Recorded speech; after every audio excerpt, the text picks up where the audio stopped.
আজকের বাজারে আলু আগের দামই, আলু কিন্তু দাম কমে নাই, 60 টাকা কেজি। সাদা লাল দুটোটা 60 টাকা কেজি। টমেটোর কেজি হচ্ছে 140 টাকা, আর পেঁপে হচ্ছে 40 টাকা, আর করলা হচ্ছে 80 টাকা। আর ঢেঁড়স চলতেছে আজকের বাজারে 80 টাকা কেজি, দামটা একটু বাড়ছে আজকে। আর পটল 60 টাকা বিক্রি, 50 টাকা মানে দাম চা 60 টাকা, 50 টাকা বিক্রি আর কি। শসা 40 টাকা।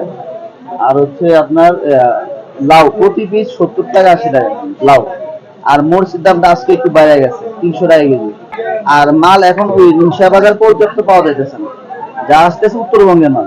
আর নিমসারের যে গৃহস্থের মালগুলা, এগুলো খুবই কম আসতেছে। মরিচের দামটা বেড়ে গেছে প্রায় 100 টাকা কেজি, কেজিতে 100 টাকা বেড়ে গেছে।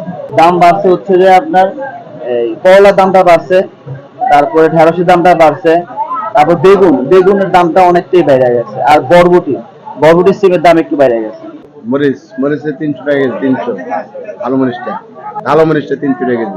হালিতে এখন 55 টাকা চলতেছে খুচরাটা। পাইকারি হয়েছে যে আপনার মনে করেন যে 52 টাকার মতো পড়তেছে।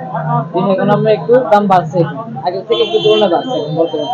গত সপ্তাহে 15 টাকা ধরেন 50 টাকা ছিল, এখন একটু বাড়ছে বা 52 টাকা 53 টাকা একদম পড়তেছে পাইকারিটা। আর খুচরা 55 টাকা চলতেছে।